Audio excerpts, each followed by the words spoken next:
En la clase anterior estamos hablando de la importancia que tiene en la constitución de las sociedades, sobre todo de eso que nosotros en el lenguaje latino llamamos civilizaciones. La importancia que tiene esto que hemos designado como tradición. La tradición es, hablando con propiedad, la palabra de Dios conservada a través de los siglos. Habíamos dicho que indudablemente ha existido una tradición primordial, una proto-tradición, la revelación primitiva que Dios ha hecho probablemente a Adán en el paraíso, pero que indudablemente esta tradición no se ha conservado a través de los siglos con toda pureza. Se ha echado a perder en parte por la manipulación que los hombres mismos hacen de los contenidos religiosos y también obedeciendo en este sentido a una verdad tradicional por la intervención del demonio, de los demonios que alteran el contenido propio de las religiones y a veces lo convierten en cosas hasta horribles. Y esas cosas horribles indudablemente no provienen de Dios, sino provienen del padre de la mentira, del demonio. Habíamos dicho cómo el estudio así de la etnología permitía descubrir en los pueblos primitivos esta doble tradición. La auténtica tradición religiosa que con alteraciones se suele conservar aún en los pueblos y la falsa tradición proveniente de los demonios a las cuales se les da el nombre de magia. Uno de los etnólogos tanto importantes dentro de los que se dedican a ese estudio, advierte que generalmente la verdadera religión es, por supuesto, teocéntrica. El centro, el fundamento de toda esta espiritualidad es Dios. Y la magia es antropocéntrica, en el sentido en que hace girar toda la importancia, diríamos así, del orden de civilización en torno a los intereses y a los gustos puros y exclusivamente del hombre. Sobre los orígenes de las civilizaciones, históricamente conocemos muy poco. Hay dos civilizaciones que aparecen con toda claridad en su origen, que tienen un origen claramente perceptible, advertible. La civilización hebrea del Antiguo Testamento y la civilización a la que pertenecemos nosotros, que se ha dado el llamar occidental, algunos la llaman cristiana, y Genki la llama civilización latina. Voy a explicar en pocas palabras por qué me parece a mí, según mi criterio, la mejor designación es la designación de civilización latina. ¿Por qué creo yo? Podría admitirse lo de cristiana, católica, pero como hay otra civilización que también es cristiana, como es la rusa bizantina, también es cristiana y no es ya católica, la de cristiano no designa con claridad esto que es nuestra civilización. Y lo de latina sí. ¿Por qué? Porque lo que constituye el pensamiento, lo que ayuda a pensar, lo que forma lo que podríamos llamar la estructura sintáctica y lógica del pensamiento es el idioma. Sin idioma no se puede pensar. Y con cualquier idioma tampoco se puede pensar porque hay idiomas que carecen de una serie de nociones, de una serie de conceptos que en otras lenguas están porque han sido formados, establecidos por un largo ejercicio intelectual. Ustedes piensan en una cosa muy sencilla para darse cuenta del valor que existe entre el pensamiento y el idioma. ¿Podrían ustedes hacer algún ejercicio matemático sin la posesión de los signos matemáticos? Fíjense que hoy los signos matemáticos son universales, todo el mundo los usa y usa los mismos. Y si no lo usáramos, no podríamos absolutamente pensar en matemática, nada más que con los dedos y con alguna, diríamos así, digamos, una forma muy concreta de hilar, de atar entre sí los números y las conclusiones matemáticas. El latín fue el idioma de nuestra civilización, el que lo constituye nuevamente. Fíjense que también se le puede decir, el griego intervino de alguna manera en la constitución del pensamiento, pero el latín lo hace de una manera más efectiva y concreta.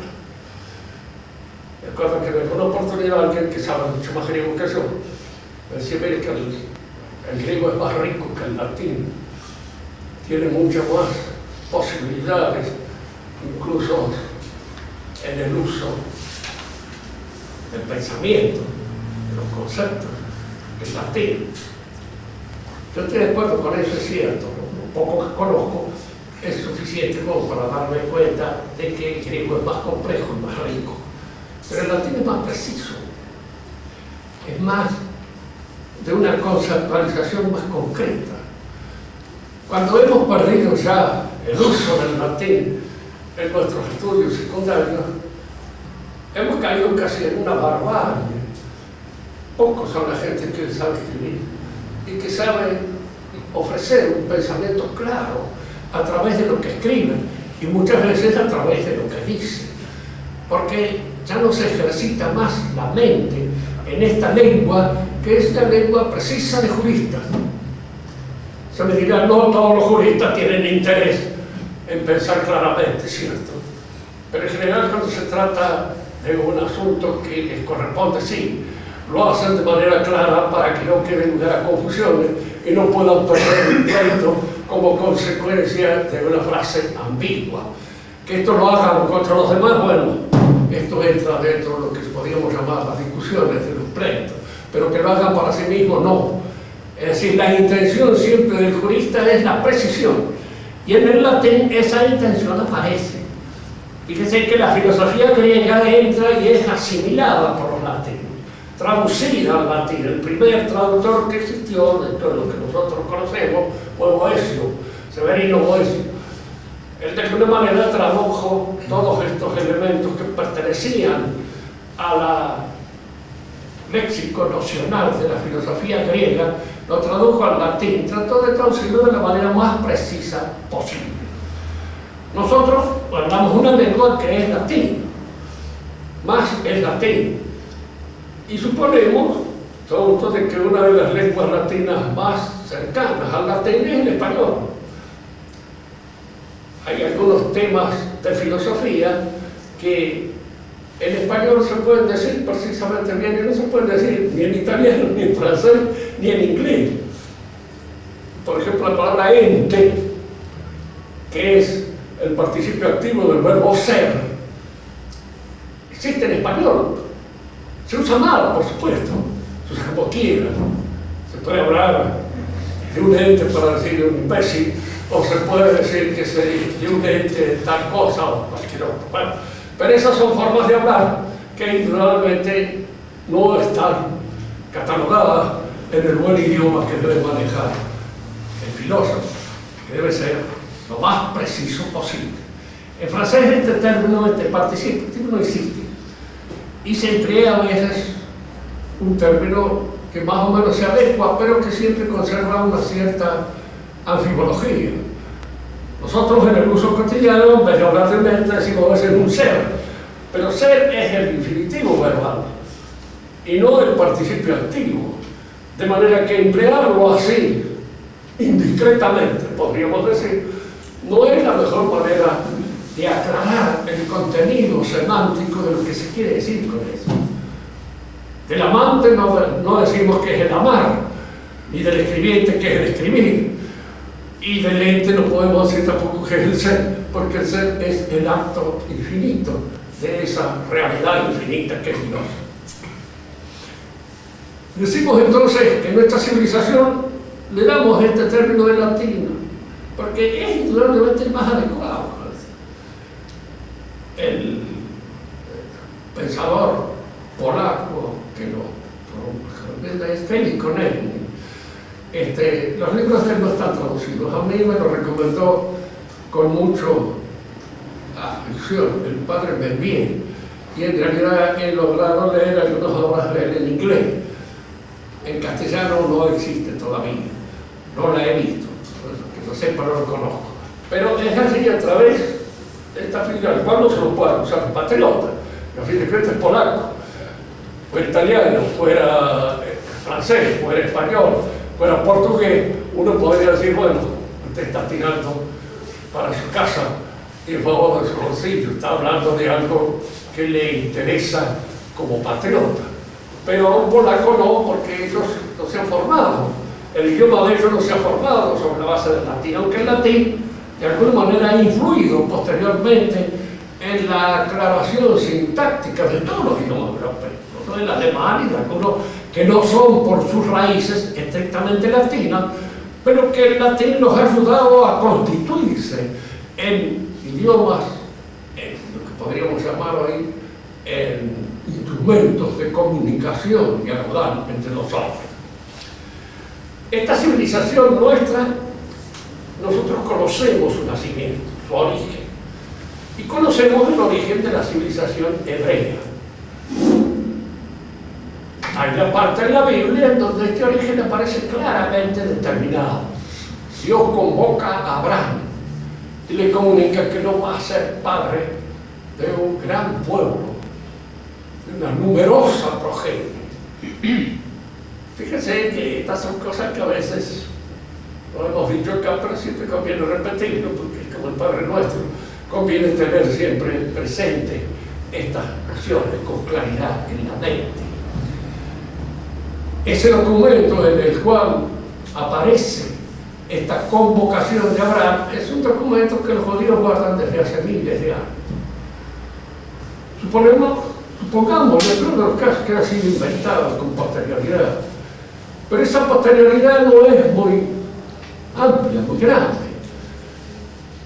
Puede ser que, porque fácilmente se conoce ese documento de hace más de 3.500, 4.000 años, cuando el pueblo hebreo era todavía un insignificante pueblito sin ninguna importancia, el cual se podría decir, como decía Voltaire en cierta oportunidad, será el pueblo elegido por Dios, pero no el que ha elegido el hombre.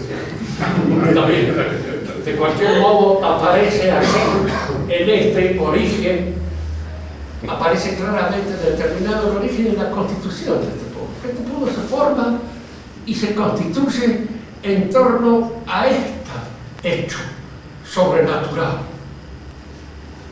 Fíjense que los elementos a veces verdaderamente tradicionales perduran.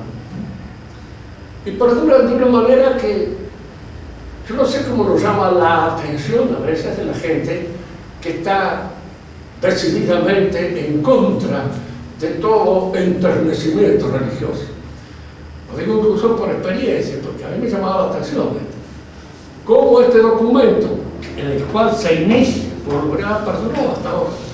Y lo peor, que es cierto, y es verdad, porque Abraham es padre no solamente de todos los que en sí mismos pueden decirse judíos, sino que es padre de los musulmanes y padre de los cristianos, con todas las divisiones y calificaciones que pueden darse a este término. Todos ellos se reconocen en alguna manera descendientes por la fe, no por la sangre de Abraham. Y al ser descendientes por la fe de Abraham, de alguna manera son y caen dentro de esta multiplicidad de pueblos de los cuales Abraham sería el padre. El pueblo judío se inicia precisamente en esta oportunidad, cuando Abraham es convocado dentro de su nación para ser jefe de un pueblo innumerable. Es convocado como padre de una nación.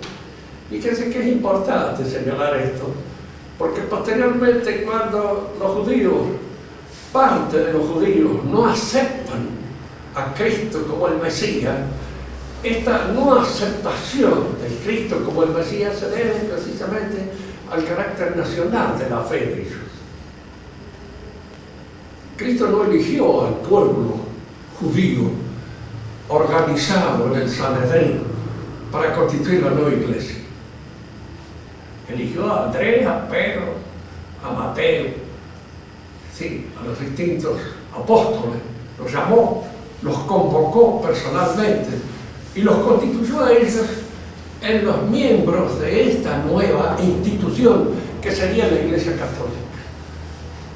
El pueblo como tal, el Sanedrín, es el que va a reclamar contra Cristo. Y es el que va a decir, no puede ser el Cristo porque no nos reconoce como pueblo elegido. No somos ya para él el pueblo elegido. Y efectivamente Cristo en alguna oportunidad lo dice. Si Dios quiere, podría ser hijos de Abraham hasta de las piedras, dándoles a entender que no se acabó esta precisión nacionalista del pueblo hebreo. Ya no esto, no corre nada. Ahora lo que aparece es una nueva organización dirigida a los hombres de buena voluntad. El pueblo hebreo nace pues con esta convicción profunda de que es un pueblo elegido. Al no elegirlo nuestro Señor como elemento constitutivo de la iglesia, se resiente, se enoja. Entonces es cuando caen en el deicidio y caen incluso en la negación. Fíjense que es muy importante señalar esto, porque generalmente uno muere como el pez por la boca. Es decir, que uno en cierto modo peca por aquellas cosas que constituyen tal vez su virtud principal. El hombre inteligente se pasa al inteligente en un momento determinado y empieza a caer en una cierta soberbia provocada por su misma intelectualidad. El hombre fuerte suele abusar de su fuerza, el hombre débil de su debilidad, pero cada uno abusa de aquello que le ha sido concedido como un accidente propio de él. Fijémonos que en este sentido podríamos decir, desde el momento en que la Iglesia Católica se constituye por la convocación a las personas, hay que fijarse que el personalismo, padre del liberalismo, es en alguna medida el pecado en que van a caer los cristianos. Es ese pecado, porque ese pecado está en el origen. Por supuesto está armonizado dentro del contexto de la revelación, pero basta que alguno exacerbe esta función puramente personal del convocado para que caigamos en el personalismo. ¿Qué es el protestantismo? La interpretación de la Escritura según nuestro buen entender. Es decir, cada uno de nosotros da su interpretación. Fíjense que esto fue en alguna medida el gran pecado también de los protestantes. Lutero trató de evitarlo dentro de lo posible, pero los anabatistas que lo sucedieron a Lutero cayeron en la exageración más completa. Si nosotros podemos interpretar la Escritura a nuestro antojo, ¿por qué no haber tanta interpretación como personas? ¿Por qué cada uno de nosotros no puede tener su interpretación? Y fíjense que a veces esta manera de expresarse es muy común entre nosotros, entre la gente del pueblo. Yo he oído en mi casa algunas veces en boca de gente a la cual he querido mucho, pero yo entiendo la religión a mi manera. Sí, la gente entiende a su manera. Gente, ¿cómo la entiende? Pues como se le daba la gana. Y de alguna manera, en función de aquellos vicios que eran precisamente los que se querían justificar y los que se querían, diríamos, poner, diríamos, bajo el patrocinio de estas verdades religiosas. El pueblo judío es un pueblo que se constituye como nación. Esta fue su grandeza. Y este fue también, diríamos, el bajo de su caída. Todavía existe, vive. Nuestro Señor de alguna manera dijo, tasa como testigo de la fe. Es un testigo, es negativo, pero es un testigo. Mientras persista, el misterio persiste. Y en alguna medida, la presencia activa del judío da siempre fe de que hay allá un misterio religioso, para explicar tanto su persistencia como explicar su separación de la Iglesia en el advenimiento de Cristo. Nosotros nacemos como civilización con el advenimiento de Cristo.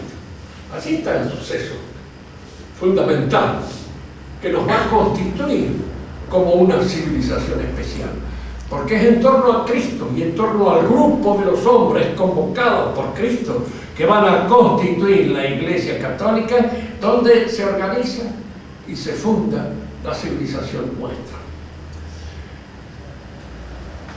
Pero nuestra civilización se funda en ese principio religioso, Cristo. Cristo es la figura central de nuestra civilización. Interpretarlo a Cristo es penetrar en el fundamento más profundo de lo que es nuestra civilización.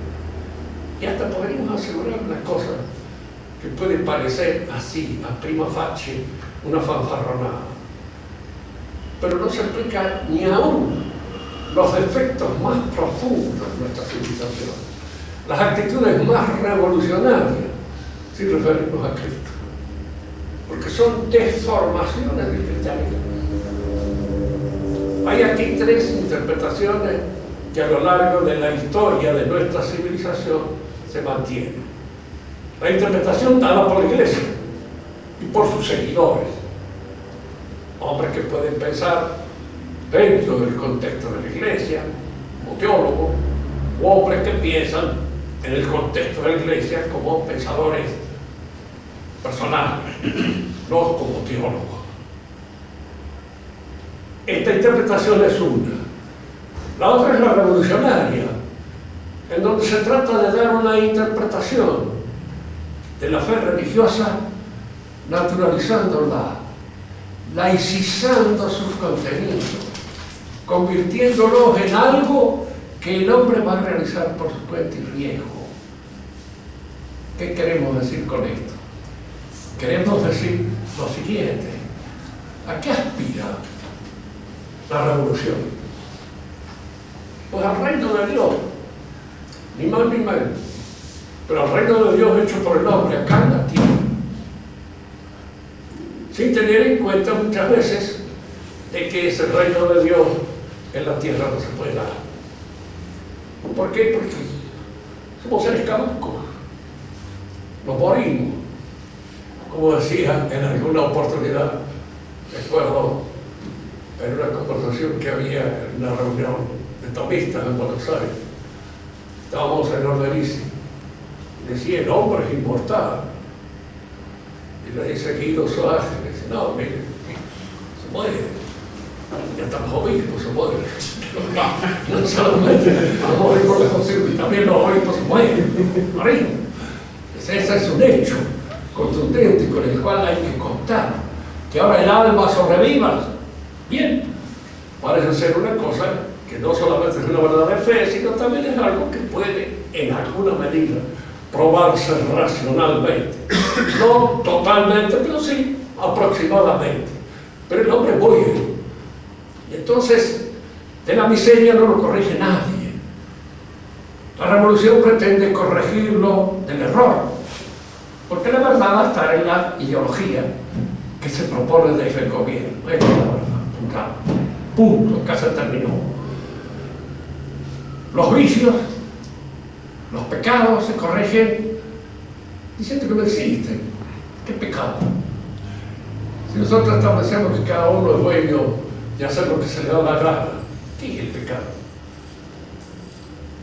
Que sé que es una disonancia en contra de lo mandado por Dios. Es así donde la noción de pecado aparece con toda su claridad.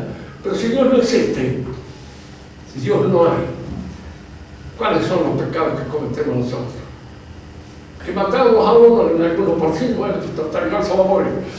Un poco antes nos hemos anticipado tal vez a su deceso, pero no es mucho lo que hemos hecho. ¿Qué pecados hay?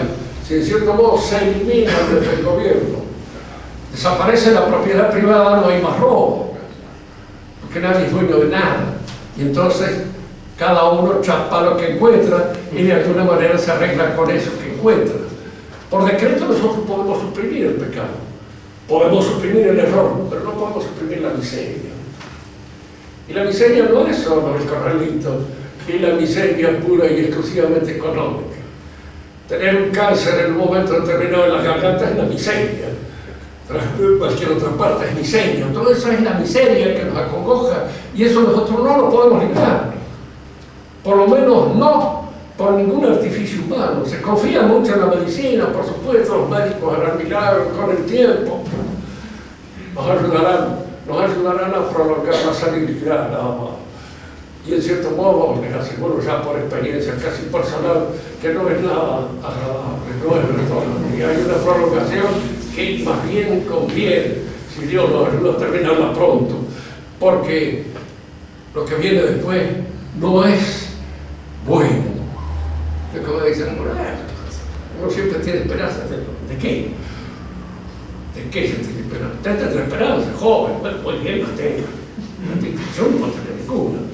¿Qué creen ustedes que yo espero?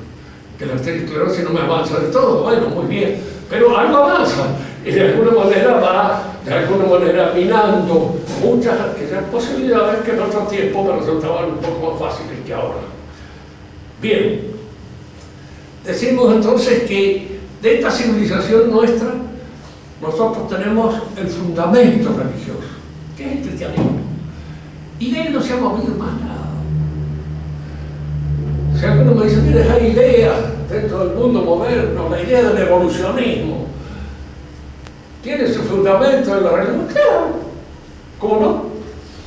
Miren, en San Pablo, cuando habla del nuevo hombre, trasládelo usted al orden biológico y habla de una especie de mutante que es el nuevo hombre que va a salir como un resultado puro y exclusivamente del movimiento biológico de la realidad.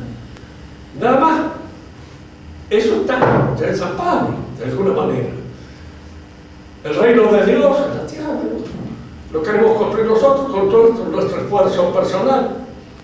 El resultado generalmente es lamentable. Todas las ideologías han querido hacer. Ahora, de las ideologías existentes, la que ha tenido más eficacia y contundencia es el liberalismo. Y sigue. ¿Por qué? Porque es una ideología fundamentalmente destructiva. Donde entra, destruye. Mina los principios de autoridad, los corroe, los ablanda y termina destruyéndolos. La ideología donde alcanza, diríamos así, su realización puramente mental más perfecta es en el comunismo. Allí lo logra. Pero el comunismo tiene una pequeña deficiencia. Es utópico. Para que el comunismo se dé realmente, el hombre tiene que cambiar y pasar de ser un individualista a ser un comunista o un socialista cabal, es decir, a perder el sentido de los límites individuales de nuestra personalidad para encarnar una realidad pura y exclusivamente colectiva. Y no se va los 60 o 70 años, mi edad. Sí, verdad que yo tenía cuando terminó. Se dio en Rusia, por supuesto, sin que los hombres se cambiaran nunca. No llegaron a ser nunca comunistas, seguían siendo los mismos desgraciados del día.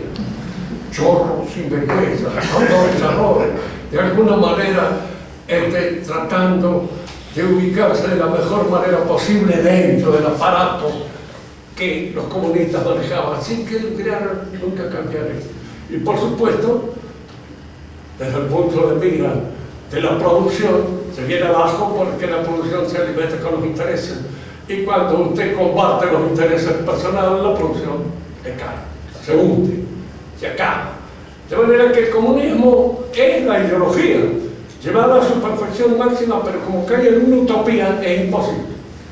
No puede darse, porque esa utopía, ese cambio, ese paso del hombre individual al hombre colectivo no se da, no existe.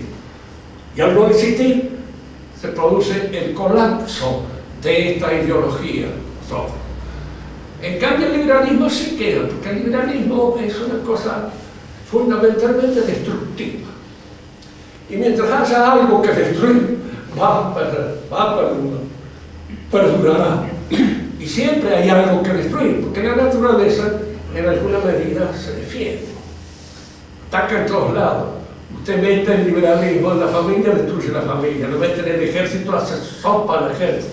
El ejército no queda nada, porque el ejército es una realidad fundamentalmente autoritaria. Se destruye la autoridad y no hay más ejército. Yo he sido profesor de la universidad. La democracia liberal entra en la universidad y destruye todo. Al cabo de un cierto tiempo no hay más nada. Lo único que uno podía salvar en un momento determinado era su cátedra. Y no sé si todavía están los profesores en condiciones de poder salvar. Hay algunos aspectos que sí, se defienden mejor, porque el liberal, por liberal que sea, siempre necesita un médico que sepa medicina.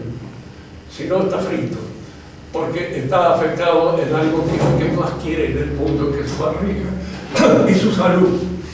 De manera que eso necesita un abogado que defienda en alguna medida sus intereses, sus pleitos. Y todas esas cosas sí no entra el liberalismo. El liberalismo entra en la iglesia porque así no hay opinión, no hay verdad. Y como no hay verdad de ningún género, cualquier opinión que se pueda decir allí es aceptable. Entra en política porque ellos suponen siempre, los liberales, que pueden manejar la política. ¿Mediante qué? El soborno. ¿Quiénes son los que manejan la política? Los financieros. ¿Y por medio de qué la manejan? Por medio del soborno compran gente. Por ahí aparece algo que resulta más caro que los demás.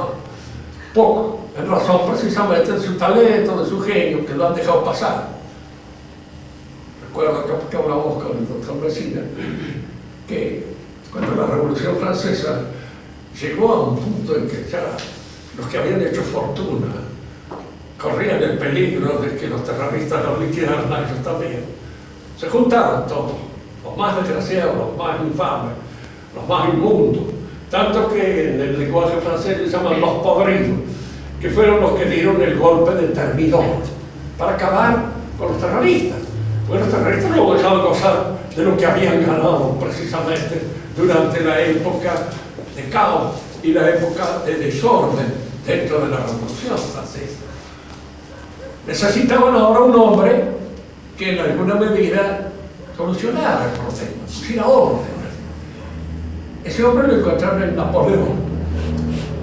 Esto lo he contado muchas veces, pero puede ser que alguno no lo haya oído y conviene siempre oírlo, sobre todo se encuentran los militares, a veces. Buscaron una espada. Y Napoleón reunía 3 o 4 condiciones que manejaba estas cosas, que era el vizconde de Barras, que era uno de los podridos, más podridos que había, porque era un cínico, primero, muy inteligente y listo. Y era el que administraba las gracias y los dotes femeninos de la mujer que él tenía, que era Josefina de Beauharnais, de la cual Napoleón estaba enamorado como un cadete. Es decir, con un enamoramiento de imbécil. Ella era una loca patentada, de alguna manera manejada, diríamos así, desde el poder por Barras, que era su amante oficial y al mismo tiempo su caficho, para hablar en términos que nosotros nos entendemos perfectamente bien. Entonces Napoleón reunía aquí 2 condiciones: era un excelente militar y parecía un pavote desde el punto de vista, diríamos así, de esta especie de inmadurez afectiva o sexual que tenía. Lo vamos a manejar fácilmente, le vamos a dar una prerrogativa de relumbrón, lo vamos a designar primer cónsul y con esto él va a quedar contento. Pero no se quedó contento. Cuando leyó lo que le ofrecía el Victoria, el que manda acá soy yo. Yo tengo las armas y yo las manejo a mi antojo. Diríamos nosotros, para hablar pronto y mal, podía ser un papanata de rajeta, pero no lo era de cabeza. Y de algún modo, diríamos, era en la cabeza donde se encontraba su capacidad. se los comió todo. Él era masón, como fueran todos los demás. Todos los que estaban en la revolución eran masones.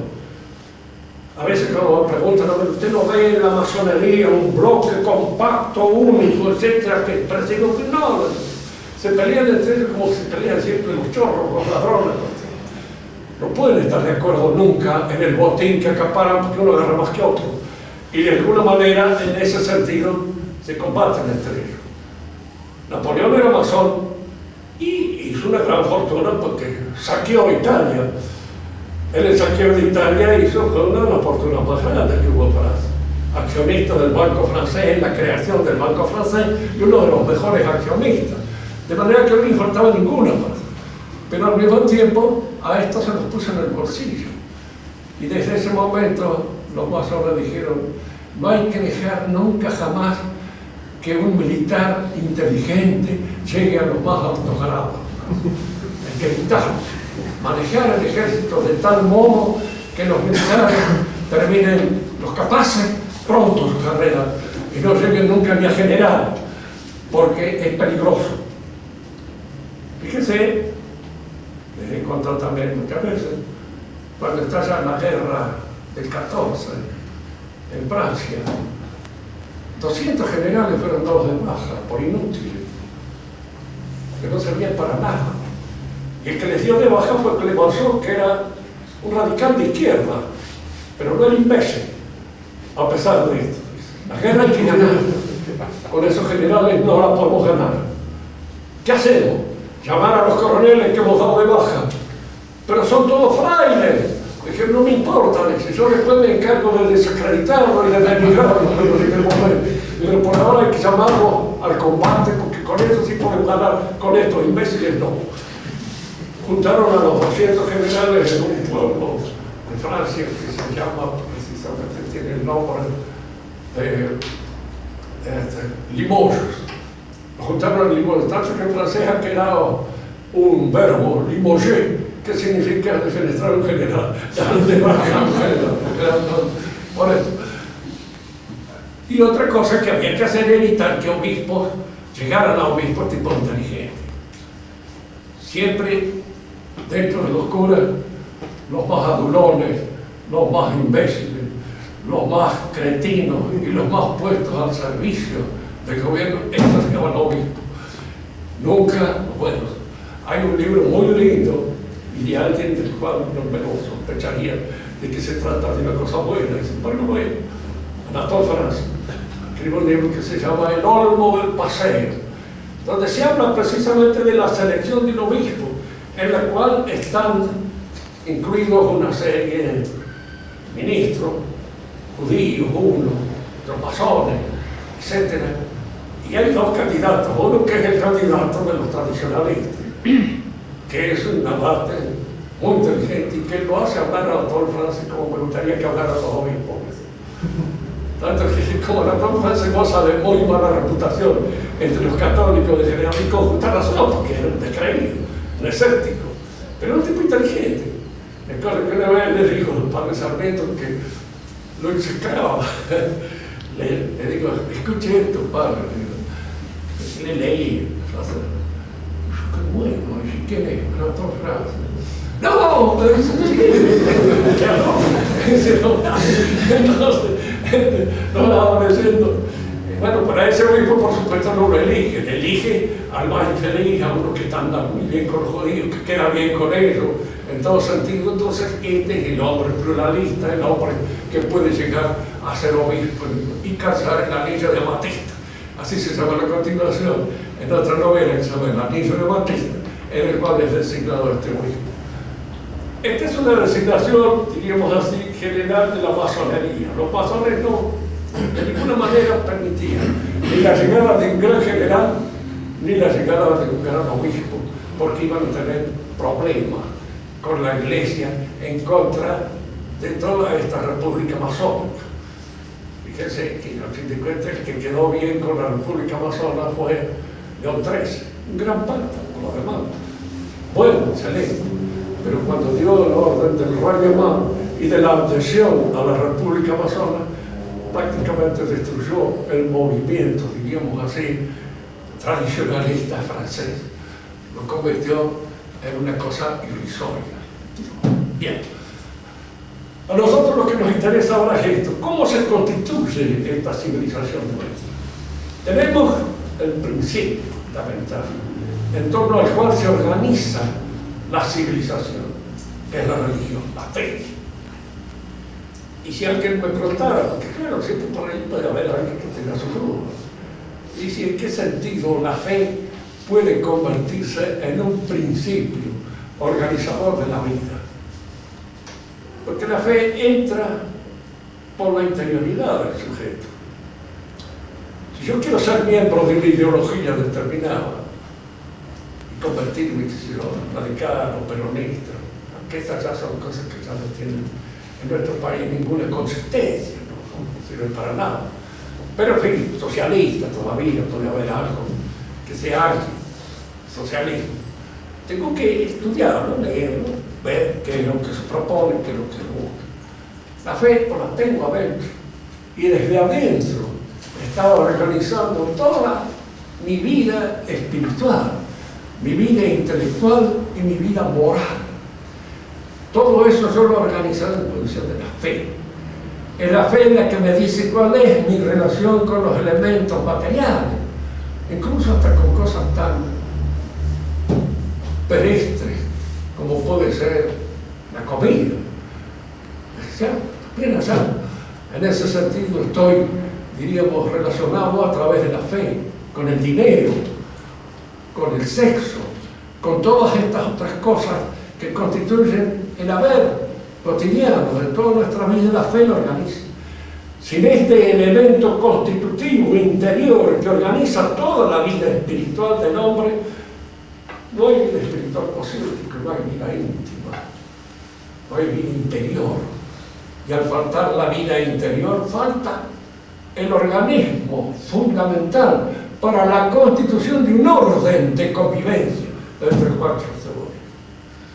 La fe es, pues, el principio en función del cual nuestra civilización se organiza. Pero nuestra civilización además recibe dos elementos importantes de la civilización que llamaríamos también latino-pagana.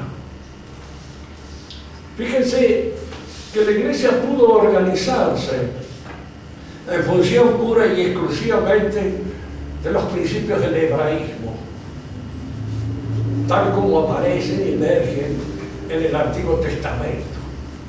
Pero no se organizó sobre el hebraísmo, se organizó sobre el paganismo greco-latino. Y ahí esa fue nuestra civilización. Y hay una característica muy clara que permite distinguir con bastante precisión la diferencia entre una y otra organización de convivencia. La civilización hebrea era una civilización fundamentalmente, diríamos así, sacrificial. Estaba organizada en torno a la religión. Y todas las otras actividades del espíritu hebreo respondían a las exigencias de su religión. La economía respondía a las exigencias de la religión.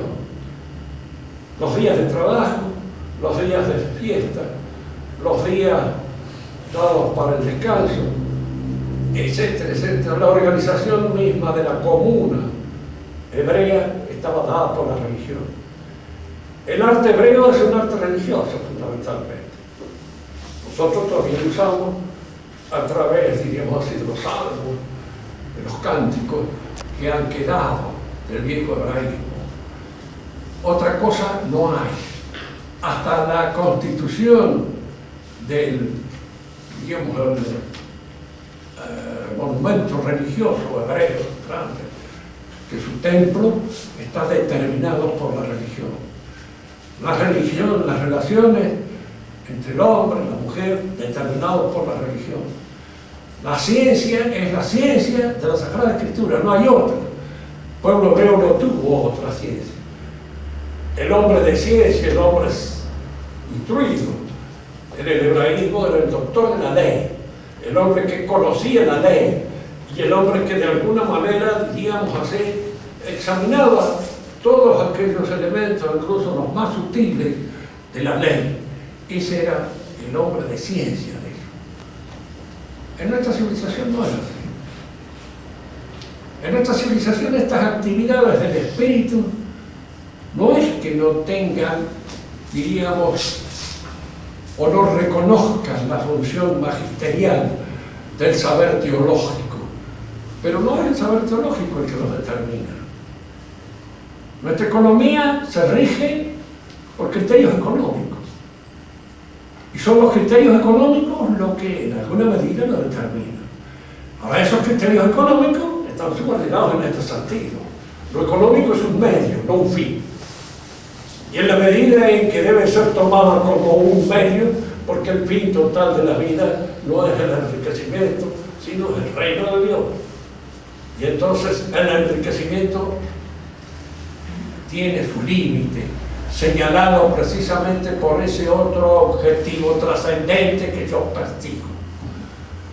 El arte no era pura y exclusivamente un arte, diríamos así, sagrado, como puede ser el arte egipcio, como fue el arte de los hebreos. Había libertad para el artista, libertad en la expresión artística, libertad en las formas de entender el canto, libertad en la forma de entender el edificio de la iglesia. Está el arte gótico, está el arte románico, está el barroco. Hay una serie de formas que explican perfectamente la libertad en este orden de actividad. Que la inspiración cristiana esté en el fundamento del arte, sí, porque el arte que pierde el sentido de la inspiración cristiana se convierte en una cosa ya puramente perecedera y si se quiere artista. Yo no entiendo mucho de arte, lo más que entiendo es de poesía, y puedo decirles que hay en la actualidad poetas que no son malos, pero para cantar pura y exclusivamente las tristezas del hombre, su melancolía, su nostalgia, todas aquellas otras cosas que hacen a la miseria, vista desde un punto de mira más estético. Pero al fin de cuentas es eso lo que canta.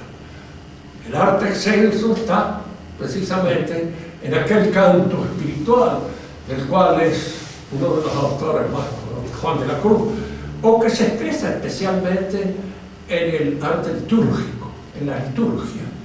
Fíjese que esta liturgia es la que de alguna manera quería imitar Wagner cuando inventó sus obras de teatro y que al mismo tiempo tenían el lirismo. Quería unir la poesía con la música, con el ámbito de la catedral, con el espacio, tal como lo organizaba la catedral, y con el drama. Esto se da en la liturgia, de manera acabada y completa.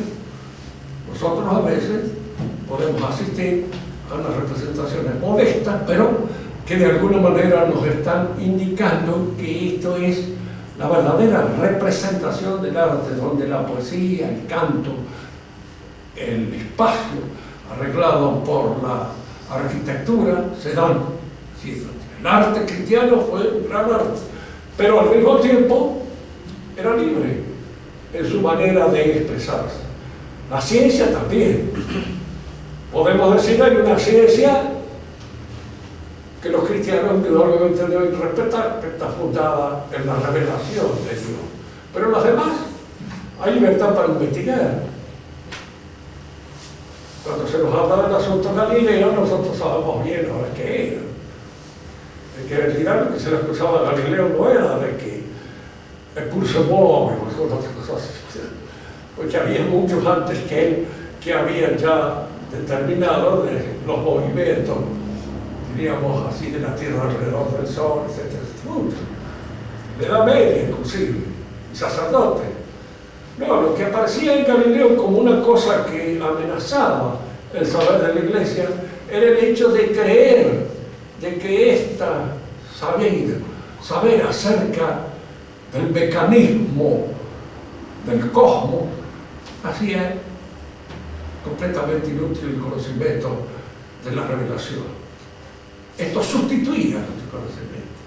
Y esta sustitución del saber teológico por el saber del cosmos, tal como se revelaba en el nuevo conocimiento, era un cambio, una modificación que alteraba completamente, diríamos, el sentido que se tenía de la ciencia religiosa.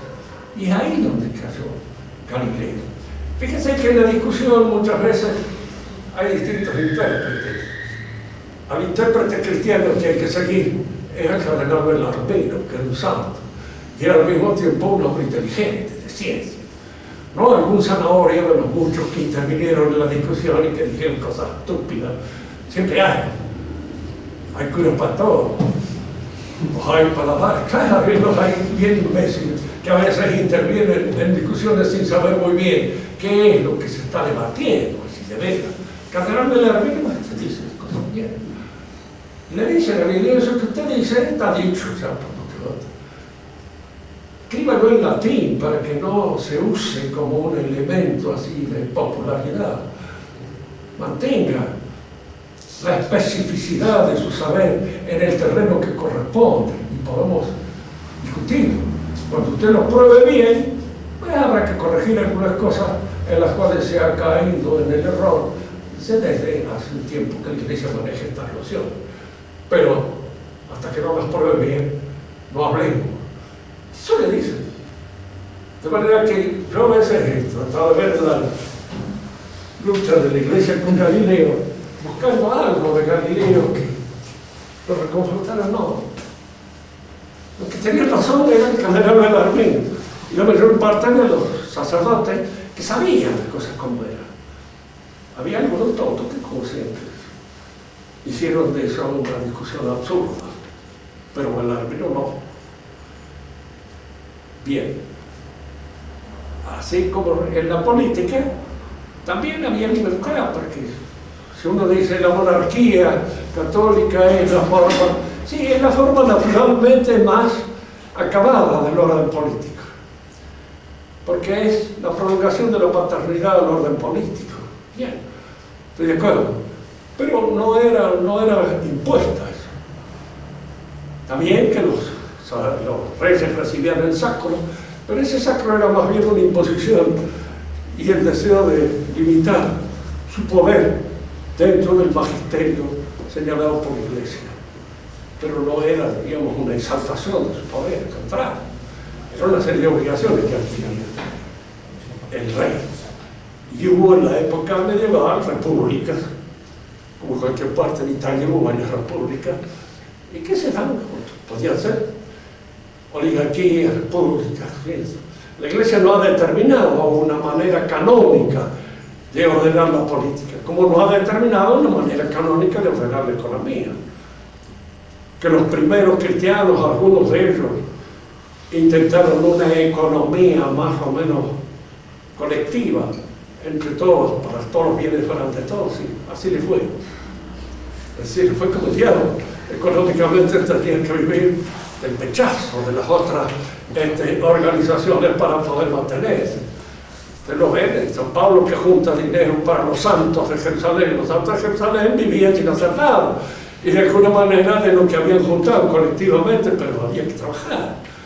Y San Pablo lo dice, a veces hay que trabajar, que no se puede seguir viviendo sin un grupo de gente, sí, pero es un grupo que está destinado pura y exclusivamente al ejercicio de la Iglesia. Los demás hay que trabajar, tienen que trabajar. Y trabajar es, de alguna manera, responder a las exigencias de la economía, tal como naturalmente estas exigencias se plantean. Y no ceder a una ilusión en materia económica. En la próxima clase vamos a fortalecer un poco más estos principios, ver cómo estas cosas se organizan en función de la idea principal de nuestra civilización, que es el credo.